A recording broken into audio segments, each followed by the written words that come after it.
샬롬, 6월 넷째 주 온가정 예배를 시작하겠습니다. 자리를 정돈하시고 가족 중에서 대표 기도자를 정하셔서 대표 기도 하심으로 예배를 시작하겠습니다.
찬송가 540장 찬송하시겠습니다.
함께 본문 말씀을 읽겠습니다. 오늘 본문은 예레미야 21장 11절부터 14절까지 말씀입니다.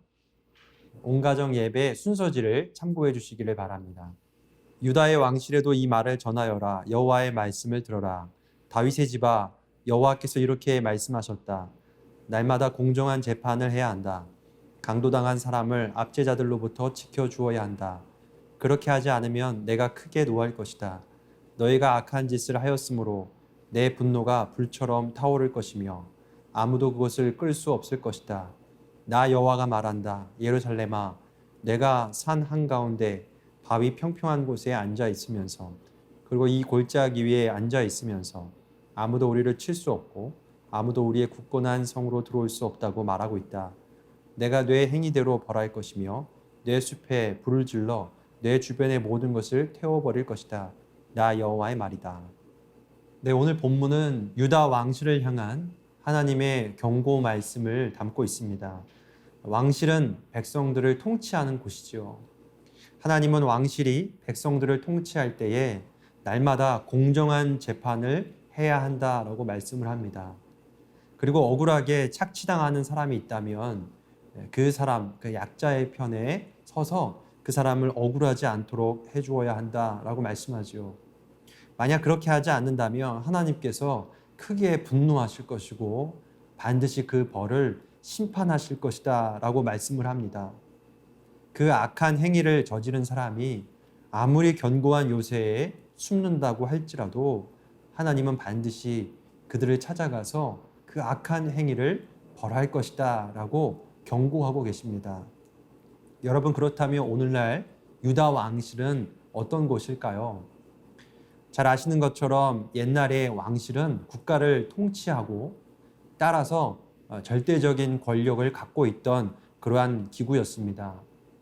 오늘날은 입법부, 사법부, 행정부로 나뉘어져서 그 역할을 이어가고 있죠. 그래서 오늘날에는 이 입법부, 국회, 사법부, 법원, 행정부, 정부가 바로 그러한 역할을 이어가고 있고 따라서 그러한 권력을 갖고 있는 기구라고 할 수 있습니다. 하나님은 이러한 국가기관들이 공의와 정의를 행해야 한다라고 말씀을 하고 있습니다. 그것이 권력을 가진 자의 사명이죠. 하나님은 그들에게 제대로 그들의 사명을 감당했는지를 따져 물을 것입니다. 그들은 사리사욕에 눈이 멀어서 공의와 정의를 잃어버려서는 안 됩니다. 하나님께서 반드시 그들의 악한 행위에 대해서 벌하시고 심판하실 것이기 때문입니다. 나아가 유다 왕실은 힘을 가진 사람들을 의미합니다. 남을 복종시키거나 지배할 수 있는 그러한 위치에 있는 사람들, 바로 그러한 사람들이 오늘날 유다 왕실과 같은 사람들이라고 할 수 있습니다. 이것은 꼭 돈이 엄청 많거나 힘이 엄청 세야 그러한 사람이 될 수 있는 것은 아닙니다. 상대적인 개념이기 때문에 우리도 바로 그러한 위치에 설 수 있는 것이죠. 직장에서 누군가에게 명령과 지시를 내릴 수 있는 상관의 입장에 있는 분이라면 여기에 속할 수 있습니다. 가장에서 가부장의 권위를 내세울 수 있는 위치에 있는 사람, 예를 들어서 아버지들이 그렇게 될 수 있겠죠. 그런 분들이 바로 이 유다 왕실과 같은 위치에 있을 수 있습니다. 만약 친구들이라면 학교에서 다른 친구에 비해 싸움을 좀 더 잘하거나 친구들에게 좀 더 인기가 많은 친구가 바로 이 유다 왕실처럼 좀 힘이 있는 그러한 친구들이 될 수 있습니다. 힘을 가졌다라는 말은 누구나 그렇게 될 수 있는 위치에 설 수 있는 것이죠.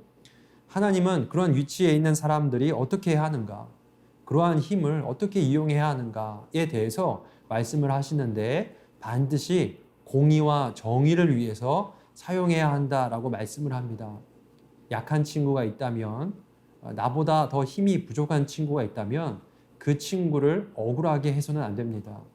그 친구의 유익을 위해서 도와주는 그러한 공의와 정의를 행하는데 하나님이 주신 그 힘을 사용해야 합니다. 만약 그렇지 않는다고 한다면 하나님은 그것을 악한 행위로 규정하시고 반드시 벌하실 것이다 라고 아주 엄하게 경고하고 계신 것이죠. 그러므로 여러분, 혹시 남보다 나은 위치를 이용해서 누군가를 괴롭히거나 억울하게 한 적이 있으십니까? 정말 사소한 말과 행동이지만 누군가에게 불이익을 끼친 그러한 작은 말, 작은 행동이 있다면 한번 이 말씀을 통해서 생각해 보시길 바랍니다. 작은 것까지라도 하나님 앞에서 회개할 뿐만 아니라 내가 조금 불이익을 끼친 그 사람을 찾아가서 사과해야 합니다. 그리고 앞으로 더 이상 그러한 잘못을 저지르지 않겠다고 그 사람 앞에서 다짐을 하고 필요하다면 보상도 해주어야 하는 것이죠.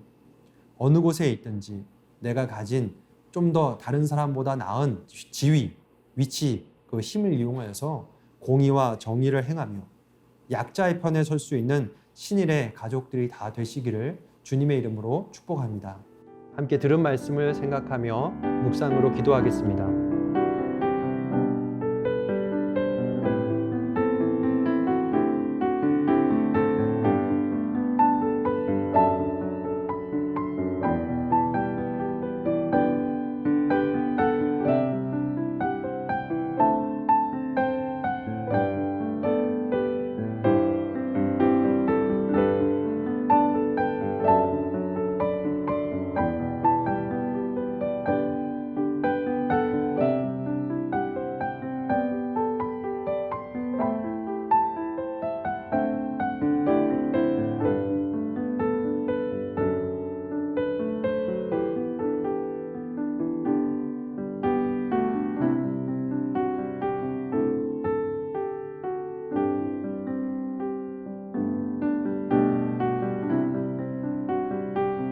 들은 말씀을 생각하며 순서지에 있는 은혜 나누기 질문을 우리 함께 가족들끼리 나눠보시길 바랍니다.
함께 나눈 내용을 토대로 순서지의 기도하기 제목을 보면서 함께 기도하겠습니다.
다 함께 주기도문 하심으로 6월 넷째 주 온가정 예배를 마치겠습니다. 하늘에 계신 우리 아버지, 아버지의 이름을 거룩하게 하시며 아버지의 나라가 오게 하시며 아버지의 뜻이 하늘에서와 같이 땅에서도 이루어지게 하소서. 오늘 우리에게 일용할 양식을 주시고 우리가 우리에게 잘못한 사람을 용서하여 준 것 같이 우리 죄를 용서하여 주시고 우리를 시험에 빠지지 않게 하시고 악에서 구하소서. 나라와 권능과 영광이 영원히 아버지의 것입니다. 아멘.